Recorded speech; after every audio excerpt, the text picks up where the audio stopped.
Yamaha 650. This is a 1975 B model, and we're talking about the rear wheel removal. Step one, get it up on its stand,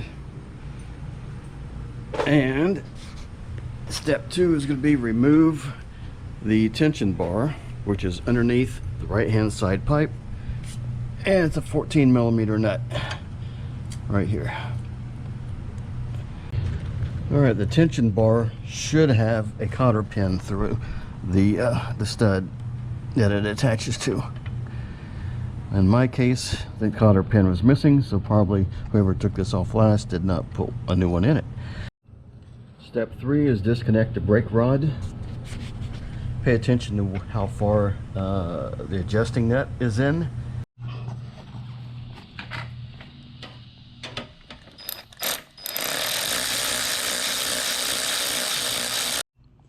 Alright, step four, loosen up the chain adjuster bolts.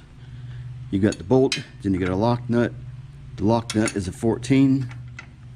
So just give it a quick back off, and then to adjust the actual bolt, it's a 10mm. And you can use whatever you got. You can look inside the opening and see how far you got to go.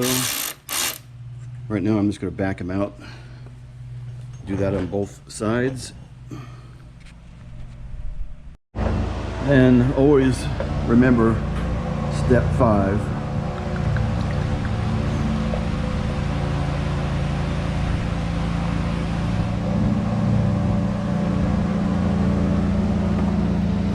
Very helpful when you're working on a bike. And before we go any further, just to mention, you will need to remove the right side pipe, be able to press out or push out the axle once you get the castle nut on the other side removed. And it's helpful to remove the left hand side just to give you better access. It's helpful, you'll like it. What you have is 2 bolts on the rear on the bracket. Let's see, they're 14 mils. And then you got 2 bolts on the clamps on the front, attaching it to the down pipe, and those are 12mm. And it's exactly the same on the other side, unless something's changed on your bike from the original. So it's fairly easy. Just remove the 2 14s, then the 12s underneath. And then what I do is I have a squirt bottle with some, you can put anything in there. I use like a Dawn solution, really thick, so it's very slippery. And I spray this area, and then I just rotate the pipe back and forth until I get enough to release it and pull it back. Alright, step 6, remove the cotter pin for the main axle, and then remove the nut. Cotter pin, use whatever you got. The nut is probably a 26mm. But unless you take the pipe off, you're not going to get a socket on it, so you need a wrench, which I don't have. So I'm just going to use a big honking crescent wrench, and we'll be good.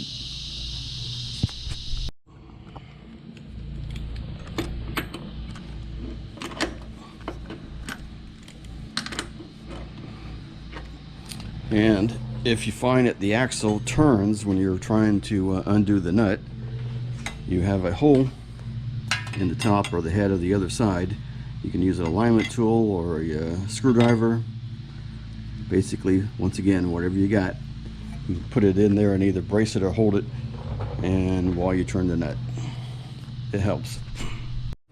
Alright, basically the last step, once you get everything disconnected, make sure you got the brake switch, tensioner, and the brake lever disconnected, and of course you've backed off your chain adjusters, and you pulled off the castle nut. So to get the axle out itself, I use a soft-sided hammer and just give it a few taps. Then I like to just take hold of the axle, kind of raise up on the tires if I'm alone, which I am most of the time, Just use your feet to raise up and kind of wiggle the tire a little bit and pull the axle out. And of course your spacer from the right side is going to fall out. Your chain adjusters will come off. And now the tire is going to be forward enough that you can remove the chain. And just kind of drop that chain off the sprocket, then pull the tire out. And your brake backing plate, shoe backing plate, you can just pull right off. And I've already ordered some new shoes. These could still be used. They're probably about maybe just a hair past half. Still usable, but I'm going to go ahead and replace it since I'm pulling the tire off anyway. So that's all it takes to remove the tire.